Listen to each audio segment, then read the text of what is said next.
I'm going to try to give you a brief look at some of the so-called religious wars of the past, and to show you that almost none of them were caused by differences in religion, but instead by elite groups who were using the people's beliefs to trick them into fighting wars for the state's own political, not religious agendas.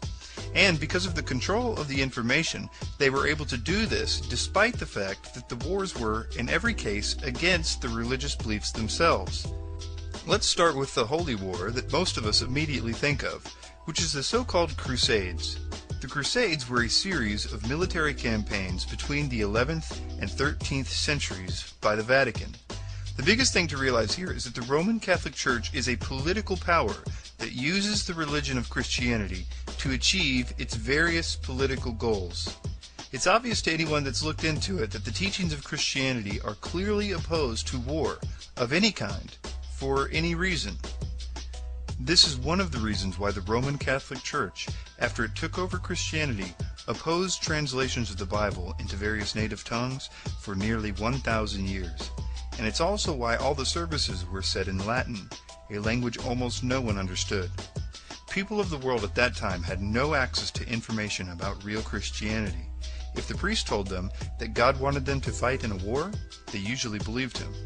This is a terrible crime on the part of Rome.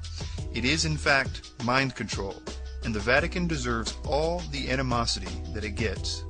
But please don't be fooled. This is not because of Christianity or because of the teachings of Jesus. I am, however, certain that that is what we are supposed to think, and I'll show you why in a moment. After the Bible was translated into English and was widely available to the public, many people began to leave Roman Catholicism. As Rome started to lose control, they killed many more people in what became known as the French Wars of Religion and the 30 Years' War. Again, these so-called Holy Wars were simply a political organization who was masquerading as a religious organization, trying to retain control of the population that it was now losing.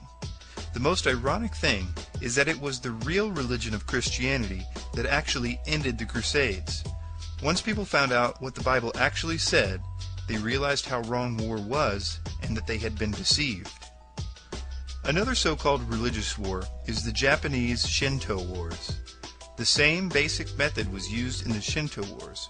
Prominent Zen leaders perverted the Buddhist teachings to encourage blind obedience, mindless killing, and total devotion to the emperor. It was another case of the state using propaganda to get people to fight wars and to devote themselves to the state. They were simply deceived by those that had the ability to propagate ideas, the mass media, if you will. Let's move on to Islam. With Islam, you have a number of dynamics at work. There are many disagreements, but what is interesting is that the so-called jihad has no official status in Islam. In the West, jihad is often understood as holy war, but it has a broader meaning in Islamic theology. It can be striving to lead a good Muslim life, praying and fasting regularly, being an attentive and faithful spouse and parent, or working hard to spread the message of Islam. There are several things to consider about Islam as we know it today. There was an attempt by America and the West to radicalize Islam to fight the Russians in the Cold War. They did this through propaganda and through the education system. Arab state-sponsored education systems are often funded by Saudi Arabia and/or international organizations like the United Nations, which even today continue to teach this new radicalized version of Islam. This is a good example of this system that we've been talking about in action today. For instance, Hamas TV introduced children to a new character. Nahul, the honeybee, is used to indoctrinate innocent Palestinian youth to hate and to become suicide bombers. He was beaten to death by an actor portraying an Israeli soldier. This is not the agenda of the religion per se, but more the agenda of the people who own the TV stations and the textbooks. As I said, the United Nations itself is not only complicit, but active in teaching innocent Palestinian children to hate others and to martyr themselves. According to its mandate, the United Nations Relief and Works Agency, the UNRWA, the UN arm responsible for providing aid and education in the Palestinian territories, employs the school curriculum of Hamas. This means that 658 elementary and preparatory schools in the West Bank and Gaza are actively funded and operated by the UNRWA. It's another case of elite groups using propaganda to pervert religions for a political agenda. As I have tried to point out before, in other places, the New World Order must abolish the Judeo-Christian religions in order to bring in the new religious system. They will cause a tremendous war. They're going to blame it on the Jews and the Christians and the Muslims. There might be a man that seems to rule over the war or the chaos and death. The most important part of that war will not be the war itself, but how the war ends.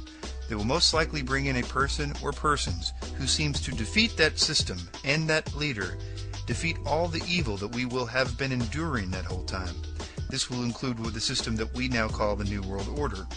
It most likely will also include some sort of false alien presence or another strange occurrence that could justify a new world religion, possibly even around 2012.